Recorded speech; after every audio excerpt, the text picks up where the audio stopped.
avec cette question, comment l'intelligence artificielle va-t-elle transformer le cinéma africain? Avec nous pour en parler, Ouda Lazar, bonsoir. Bonsoir. Vous organisez le 2 décembre prochain à Marrakech Tout à fait. les AI Film Awards, le premier festival sur l'intelligence artificielle qui va se dérouler en Afrique. Est-ce que ça a été facile de trouver des films africains qui utilisent l'intelligence artificielle? Alors il y en a, et je continue à lancer l'appel, puisqu'on a encore un petit peu de temps pour les sélectionner, pour pouvoir justement avoir un maximum de films africains, même ici en France, s'ils veulent postuler. Pour pouvoir concourir, ils sont les bienvenus. C'est encore ouvert, voilà, donc n'hésitez pas, allez-y. Mais effectivement, il y en a beaucoup moins qu'en Asie, qu'au Brésil par exemple, qui sont aussi très à fond dedans, et les États-Unis bien évidemment. Et vous, Ouda Lazar, à quel moment vous vous êtes dit je vais lancer ce premier festival de Alors, je ne suis pas toute seule. Oui. Nous sommes une équipe internationale, donc basée un petit peu partout dans le monde, aux États-Unis, en Angleterre, en Asie également, à Dubaï. Et moi, donc en France, Maroc, Afrique. Moi, je viens de l'innovation. En fait, ça fait 15 ans que je travaille dans l'innovation technologique, scientifique, mais aussi usage, business model, nouveaux produits. Et j'ai vu l'intelligence artificielle arriver et elle va à une allure incroyable.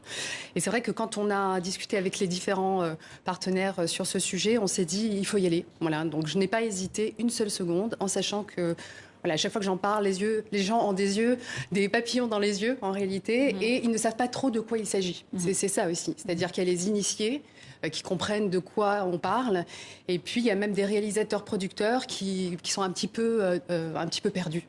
Donc l'objectif aussi, c'est de sensibiliser sur cette question d'intelligence artificielle dans la production audiovisuelle dans le sens large, parce que là, ça touche le cinéma, mais c'est aussi dans les médias, mais c'est également dans la publicité, le marketing.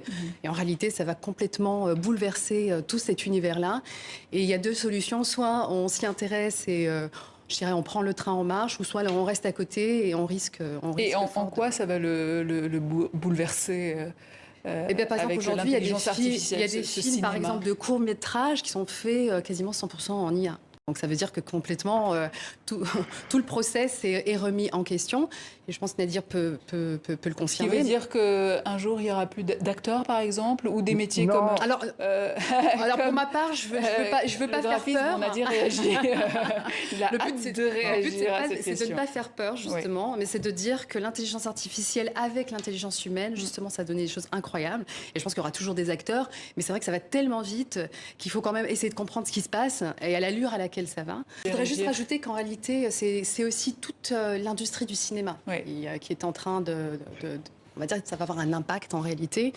Moi, je suis un petit peu dans les prospectives aussi, parce que l'idée du festival, c'est forcément c'est de sélectionner les films, de remettre des awards aux sélectionnés en fonction des catégories, etc.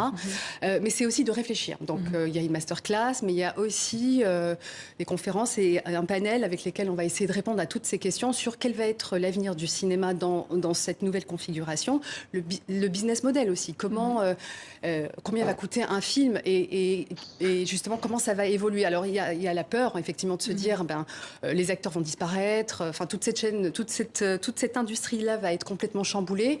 Mais en réalité, je crois qu'il faut se poser les bonnes questions et puis il faut pas être aveugle. Les choses sont là et il faut les voir. Voilà, et c'est un petit peu l'objectif du festival.